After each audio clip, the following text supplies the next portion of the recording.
لله والصلاة والسلام على رسول الله وأشهد أن لا إله إلا الله وحده لا شريك له وأشهد أن محمدا عبده ورسوله اللهم صل وسلم وبارك على سيدنا محمد النبي الأمي وآله وصحبه. أما بعد, my dear brothers and sisters, my dear children, Assalamu alaikum wa rahmatullahi wa barakatuh. Continue my talk today regarding Prophet Ibrahim alayhi salatu wassalam and Ismail and Hajar. Ibrahim alayhi salatu wassalam asked Allah a question in verse 260 chapter 2. أعوذ بالله من الشيطان الرجيم وإذ قال إبراهيم رب أرني كيف تحيي الموتى. Ibrahim asked Allah, show me how do you give life to the dead. Ibrahim did not say, can you give life to the dead? He said, show me how do you do it. It reminds us, you remember the question which Prophet Musa alayhi salatu wasalam asked. What did he ask Allah for? Rabbi arini andur ilay. Please Allah, let me look at you. The only difference here that Ibrahim alayhi salatu wasalam was talking to Allah through revelation, through wahy. But Musa, Allah was talking to him like one to one.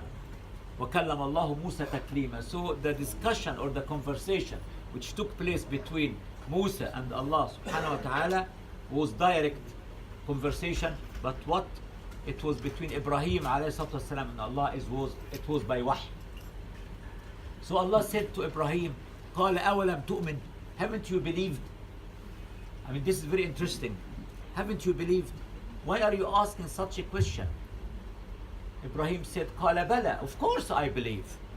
ولكن ليطمئن قلبي. It's a matter of I want my heart to be content, to be fully satisfied that I saw it with my own eyes. How do you give life to the dead? So Allah subhanahu wa ta'ala asked him to pick up 4 birds of different types,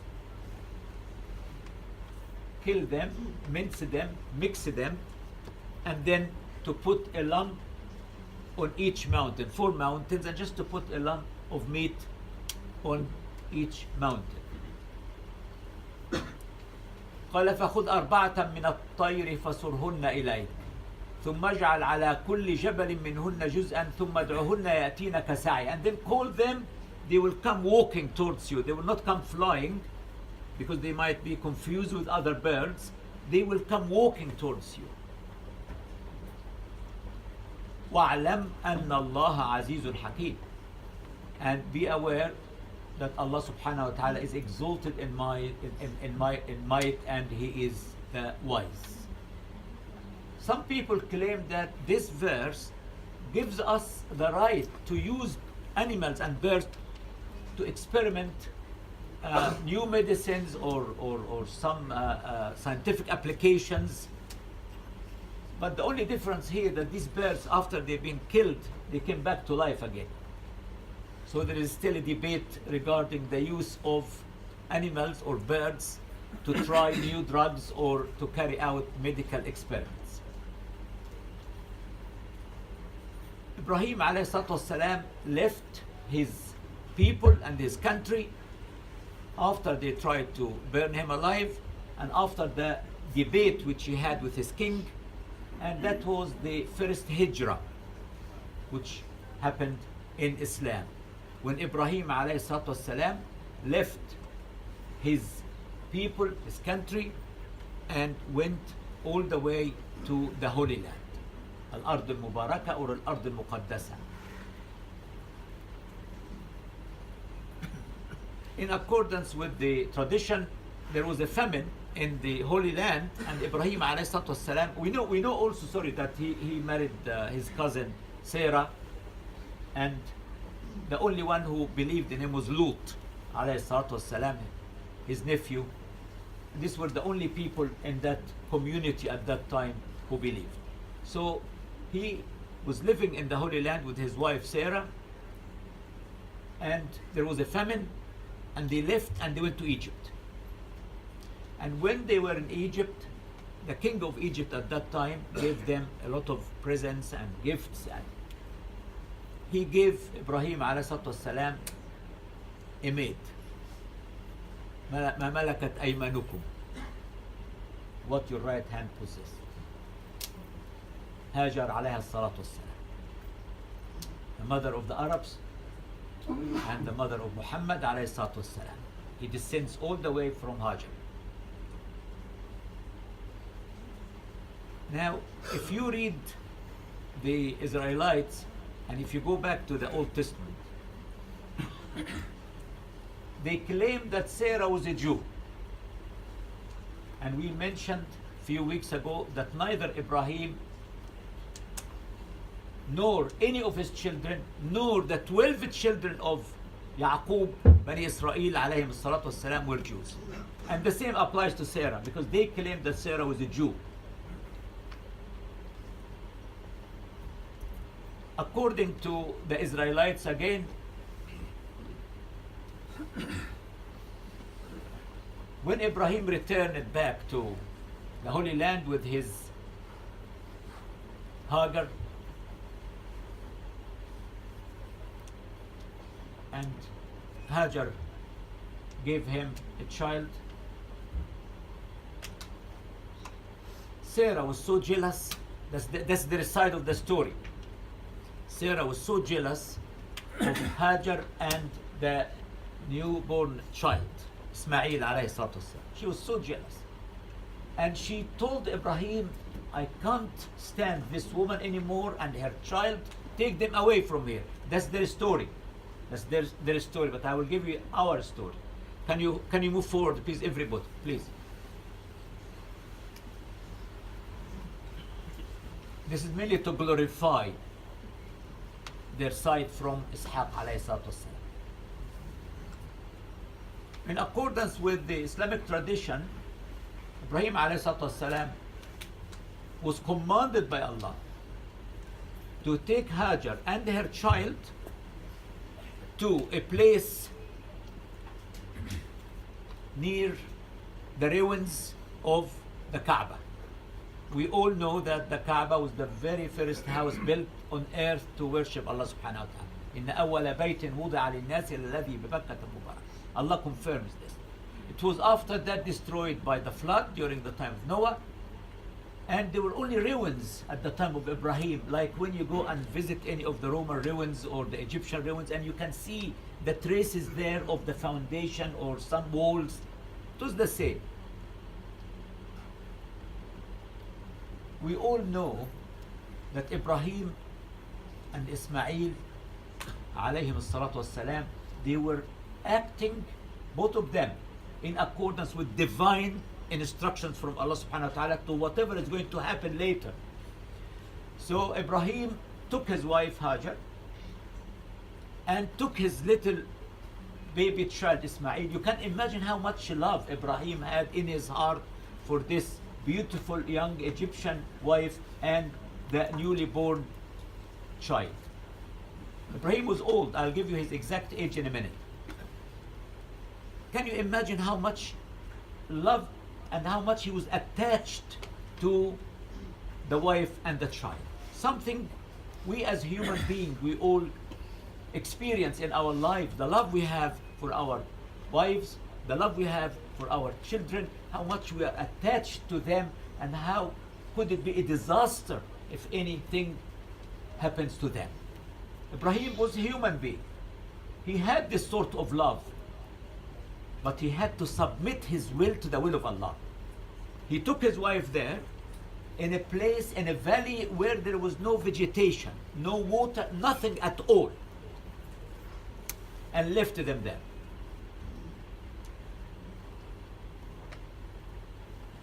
And Hajar looked at him and said, he turned his back to go back now to the north. You can imagine the distance they traveled from the Holy Land, let's say from Jerusalem all the way to Mecca. And now he turned her back to her and she said, where are you going? This is in the tradition now, in the authentic hadith. Where are you going? He didn't answer. Did Allah command you to do that? He said yes. She said, okay, go. He will not let us down. Look at the level of faith in the heart of this young woman and the submission.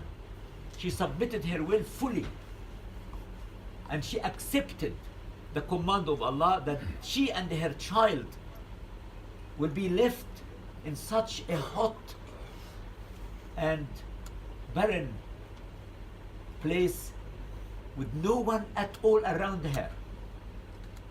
And then the words said by Ibrahim alayhi salatu wasalam in chapter 14 in verses 37 to 38.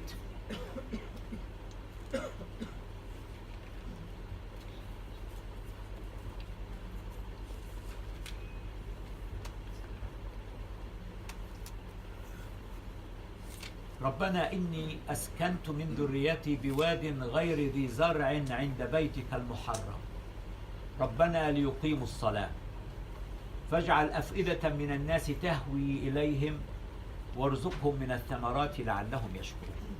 My Lord, I have made some of my offspring, some of my family to dwell in a valley without any vegetation near your sacred house, to establish regular prayer. This is very interesting.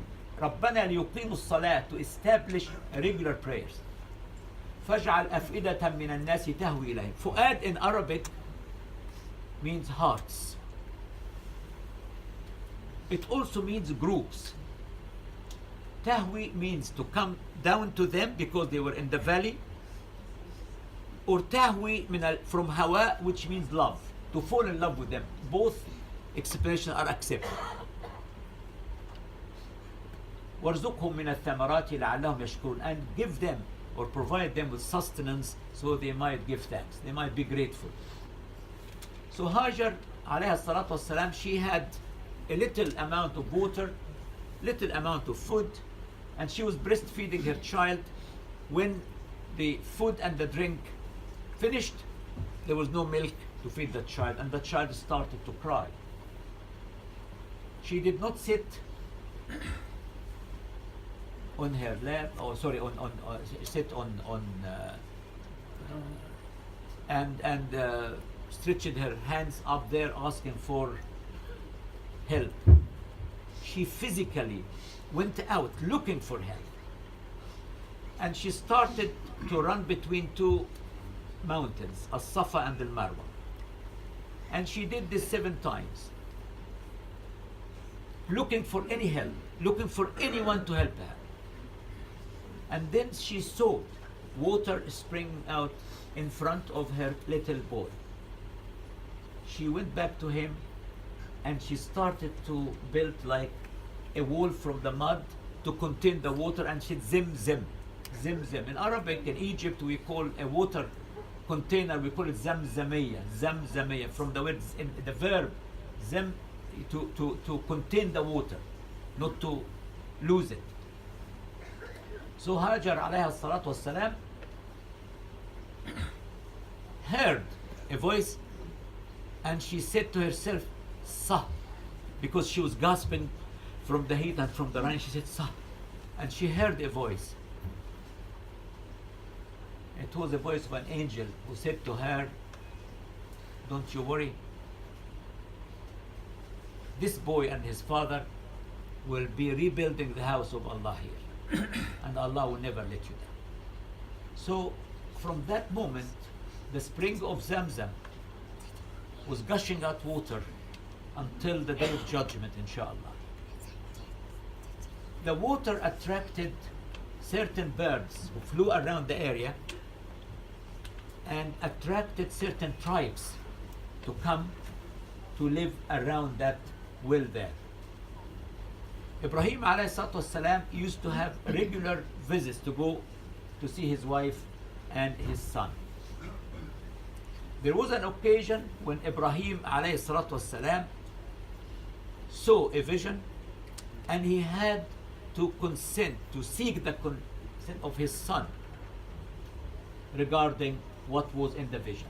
I'm going to take you now step by step to prove to you that the one who was supposed to be sacrificed is Ismail alayhi salatu wasalam, and not Ishaq, Isaac, as it is in Genesis. Let me go back now to Surah As-Saffat, chapter 37.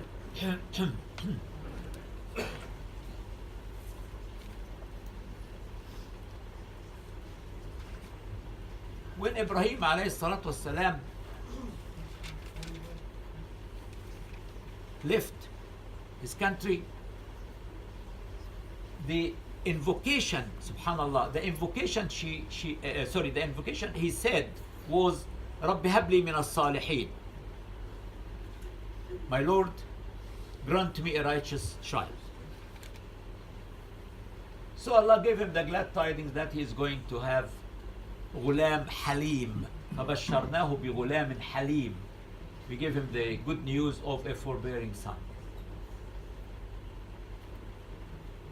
That was the time when Ibrahim had Ismail alayhi salatu wasalam.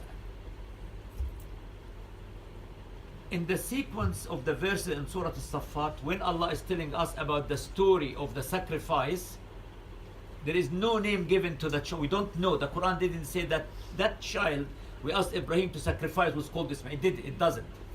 But after that, it tells us that Ibrahim was given glad tidings of a second child called Ishaq. So if Ibrahim had two children, Ismail or Ishaq, then it cannot be Ishaq who was sacrificed, because the child who was offered for sacrifice was the first one, and that was Ismail alayhi salatu wasalam.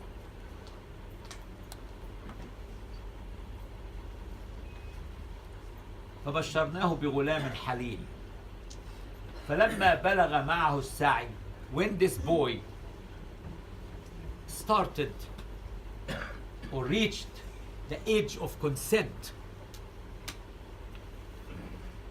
a boy who can decide on his own, a boy who can answer with intelligence whatever the father is going to ask him.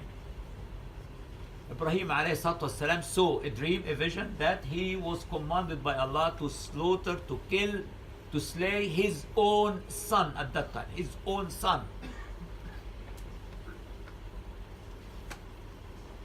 Very painful experience. Think about it. The first test was when he was asked to leave his wife and his son in a barren valley, a very hostile environment, and then when he was asked to sacrifice his own son with his own hands. Think about, reflect, just think about what did he have to go through. Last 3 days ago, I was in Spain and I lost my wallet. Someone came next to me. I didn't expect anybody, and he put his hand in my bag and took my wallet with all my cards and all my cash. It was a painful experience. I think I'm just trying to compare something very trivial like that with someone who's been ordered, a very old man now, who's been ordered to kill his own son with his own hands. Yeah, it disturbed me, the inconvenience and the insecurity. Yeah, it did. But look what happened to Ibrahim alayhi salatu wasalam. That's why he deserved, he and his son, to have the honor of rebuilding the house of Allah in Mecca. Think about it. Oh my dear son, I have seen a dream, and the visions of the prophets are true. It's not a nightmare. They're true. I have seen that I am killing you. I've been ordered, I've been commanded to kill you.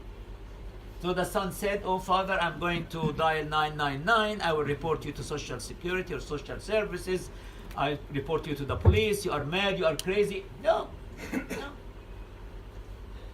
قال يا أبت افعل ما تؤمر. My father, do what you have been commanded to do.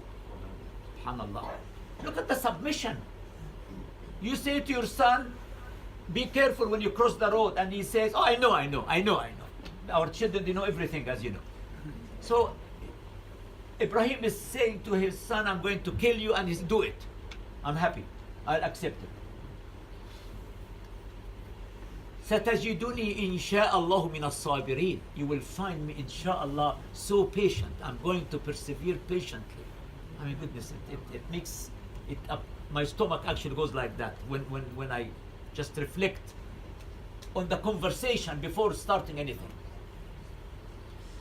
Now Ibrahim has a job. I mean, where is the wife? Why the wife didn't say, oh, you old man, you crazy man, look what you did for us 15 years ago. Now you are taking the only son and you are killing him. No. Complete submission. Do you know when we go for Hajj or Umrah, why do we do our sa'i? You know what sa'i is? What is sa'i? Safa and Sa'i is the walking between Safa and Marwa. Yeah, yes? Why do we do that? Because follow footsteps of the... Anyway, because we remember Hajj, in memory of Hajj. Can you imagine a rukn of Hajj and Umrah, rukn? Simply to recognize what she did. And there is a bit when we run. Why? And there is a bit when we walk. Because she can't see that. Exactly, because at the place where she can't see him, she's running. It reminds us of our mothers. It reminds us of how much our mothers went through. See, imagine your mother who carried you for 9 months and breastfed you for 2 years and changed your nappies. Are you kind to your mother? How often do you see her? Do you listen to her? Do you love her? Do you care for her? Do you remember her in your prayers? Hajar became a monument in Islam. Rukn of Hajj and Umrah, we must do that. Okay, now the 3 people have agreed and consented, 3 of them, that this young boy must be killed. They are walking now from Mecca on their way to Mina. And Satan appears to Ibrahim. Huge Satan. Ibrahim, are you stupid? Are you mad? Are you crazy? You are old, yes. You cannot have another child. Finished, gone. Trying to persuade him not to obey the command of Allah. And what did Ibrahim do? Bismillah. Yes? Picked up a pebble and threw it at Satan. And he disappeared. Another one appeared to Hajar. She did exactly the same. Another one appeared to Ismail. He did exactly the same. That's why they come in sizes. Satans come in sizes, depending upon who you are. And that's why they call Al-Jamra, Jamratul Aqaba, Al-Jamra Al-Kubra, Al-Jamra, the middle one, and then Al-Sughra, the very small one. So one opinion clearly states that Satan appeared to each one of them trying to persuade him not to fulfill the command of Allah, subhanahu wa ta'ala. And they went, and he reached the point. فَلَمَّا أَسْلَمَا وَتَلَّهُ لِلْجَبِينِ. Oh my goodness. That's verse 103, chapter 37. He put him on his face in order not to have eye contact with him. He didn't want to put him on his back and cut his throat like that because he didn't want to have any eye contact with him at the moment he's killing him. Ibrahim was a human. He was not a robot. And Ibrahim put the knife on the neck of Ismail, and the knife did not cut. He fulfilled the dream. He fulfilled the vision. He fully obeyed the command of Allah subhanahu wa ta'ala. In the same way, the fire did not burn Ibrahim, the knife did not cut the throat of Ismail, the whale did not digest Jonah, the water split to allow Bani Israel to cross and then to come back to cover Pharaoh and his host. And then Allah subhanahu wa ta'ala says, وَنَادَيْنَاهُ أَن يَا إِبْرَاهِيمُ, O Ibrahim, قَدْ صَدَّقْتَ الرُّؤْيَا. You have fulfilled the dream, the vision. إِنَّا كَذَلِكَ نَجْزِي الْمُحْسِنِينَ. We honor and reward those who do right. وَفَدَيْنَاهُ إِنَّ هَذَا لَهُوَ الْبَلَاءُ الْمُبِينُ. This is really the greatest test any person can go through. Al-Bala al-Mubin. the hardest test anyone can go through. A manifest trial. Imagine the situation. Imagine. وَفَدَيْنَاهُ بِذِبْحٍ عَظِيمٍ. We ransomed him with a great, with a momentous, a great sacrifice came down from heaven to replace Ismail. So do you remember now why do we do stoning of the stations of Satan when we go for Hajj? Okay. Do you understand now why do we offer sacrifices?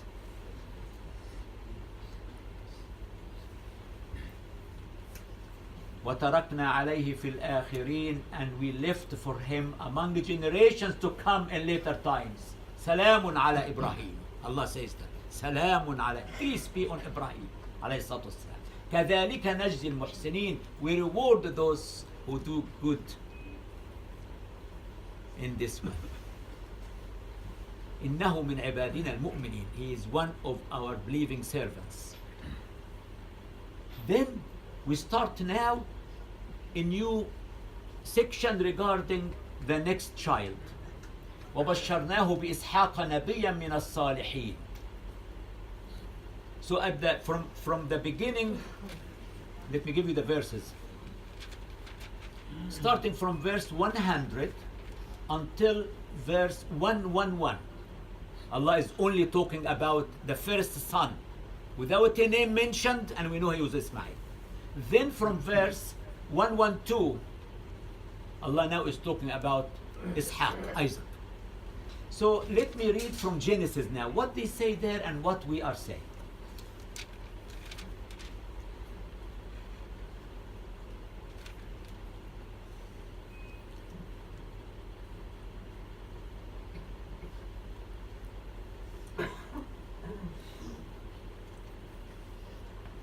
This was in the fertile land of Syria and Palestine. The boy thus born was, according to Muslim tradition, the firstborn son of Ibrahim, Ismail. The name itself is from the root sami'a, to hear, because Allah had heard Ibrahim's prayer in verse 100. Rabbi habli min as-salihin. He was very old and he prayed for a child. Rabbi habli min as-salihin.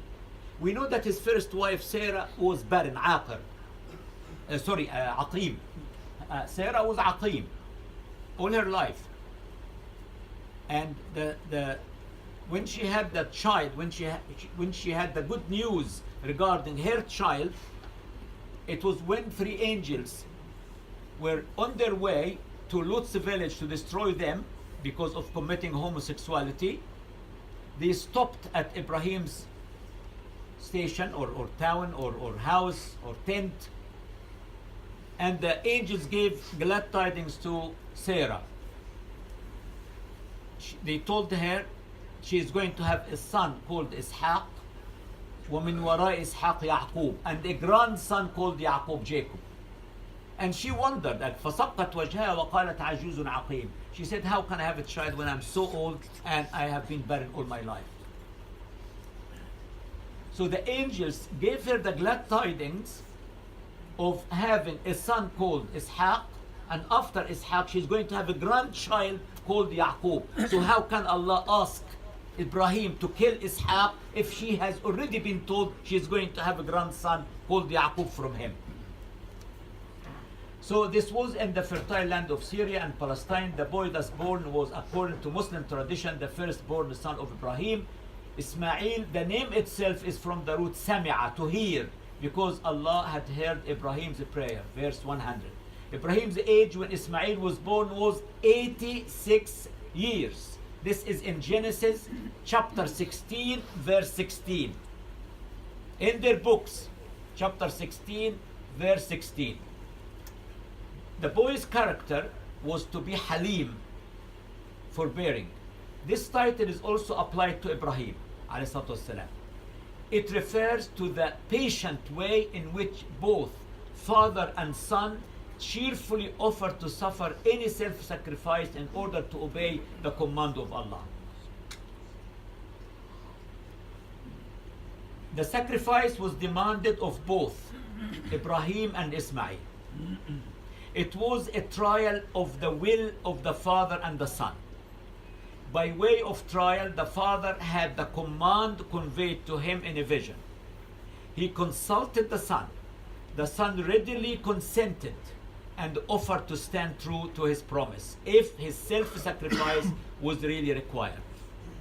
The whole thing is symbolical. Allah does not require the flesh and the blood of animals, much less of human beings. But He does require the giving of our whole being to Allah, the symbol of which is that we should give up something very dear to us if duty requires that sacrifice. Our version may be compared with the Jewish Christian version of the present Old Testament. The Jewish tradition, in order to glorify the younger branch of the family, descendant from Isaac and sister of the Jews, as against the elder branch, descendant from Ishmael and sister of the Arabs, refers this sacrifice to Isaac. This is in Genesis chapter 22, verses 1 to 18. Now Isaac was born when Abraham was 100 years old. Genesis 21, verse 5. While Ismail was born to Abraham when Abraham was 86 years old. Genesis 16, chapter 16. Ismail was therefore 14 years older than Isaac. I mean, this is very important. Ismail was already 14 years older than Isaac. During his first 14 years, Ismail was the only son of Abraham. At no time was Isaac the only son of Abraham. Yet, in speaking of the sacrifice, the Old Testament says in Genesis 22, verse 2, and he said, take now your son. He here refers to Allah.